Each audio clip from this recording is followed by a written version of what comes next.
بے صبری یہ بزدلی ہے۔ صبر کا پھل انتہائی میٹھا اور لذیذ ہوتا ہے۔ یہ حضرت موسیٰ علیہ السلام کے وقت کا ایک واقعہ ہے کہ آپ کا ایک امتی تھا جو اتنا گناہگار تھا کہ بستی اس کے گناہوں سے تنگ تھی۔ لوگ اللہ کی پناہ مانگتے تھے کہ یا اللہ اس شخص سے اپنی پناہ عطا فرما، اتنا اس کی برائیوں سے تنگ تھے۔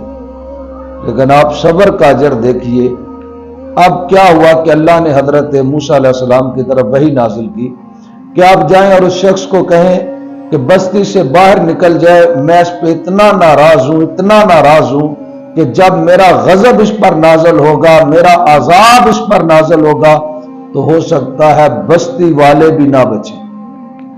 تو وہ شخص اس بستی سے نکلا، ساتھ والی کسی اور بستی میں چلا گیا۔ اب وہاں بھی اس کے وہی حالات تھے۔ پھر جب اسے دوسری بستی سے نکالا گیا تو وہ باہر ایک جنگل میں چلا گیا۔ اب جنگل میں وہ ایک غار میں رہنے لگا، اور غار میں اس کی طبیعت اچانک اتنی خراب ہوئی کہ وہ چلنے سے بھی رہ گیا، چل بھی نہیں سکتا تھا۔ یہ اکیلا پن بھی جو ہوتا ہے انسان کو سائیکو پیشنٹ بنا دیتا ہے۔ یہ اکیلا رہنا خود ایک بہت بڑی تکلیف ہے۔ میرے بھائیوں، اب اس شخص نے کیا کیا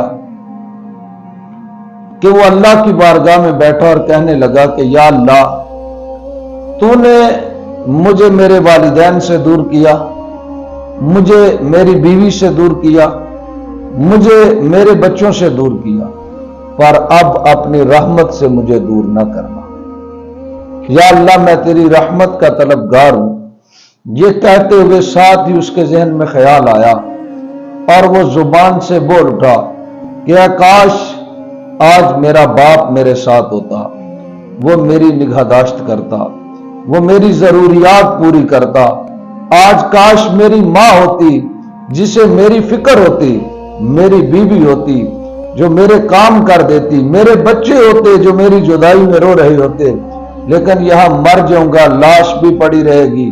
پھر کہنے لگا یا اللہ، کوئی بات نہیں، نہ والدین سے تو نے دور کیا، بیوی سے تو نے دور کیا، بچوں سے دور کر دیا، لیکن اب اپنی رحمت سے دور نہ کرنا۔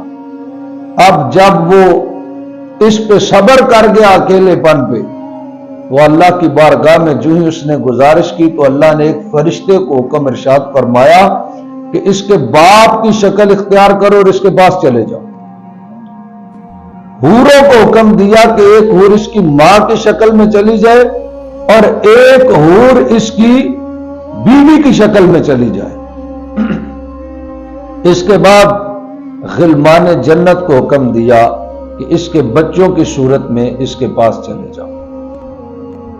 اب جب وہ تمام آئے تو خوشی خوشی اس کی جان دیکھتے دیکھتے نکل گئی اور یہ شخص فوت ہو گیا۔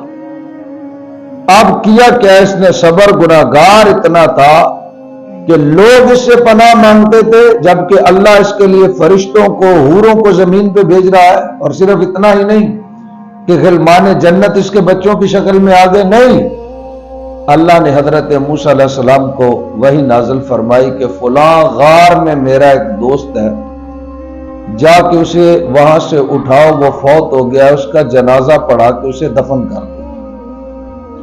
موسیٰ علیہ السلام نے عرض کی یا اللہ، دیکھ کر کے یہ تو وہی شخص ہے جسے کل تک کہا جا رہا تھا بستی سے باہر نکل جاؤ، کہیں تیری وجہ سے ساری بستی پہ عذاب نہ آ جائے۔ وہ کل تک تیری بارگاہ کا اتنا مردود شخص آج تیرا دوست، یا اللہ وہ کیسے؟ تو اللہ نے فرمایا اس نے صبر کیا ہے، میں صبر کرنے والوں کو ایسا ہی اجر عطا کرتا ہوں۔ اس لیے وہ ہمارے بزرگوں نے لکھا تھا کہ چپ رہ سیں کہ موتی مل سن، صبر کریں تا ہیرے، پاغلا مانگو رولا پاویں نہ موتی نہ ہیرے۔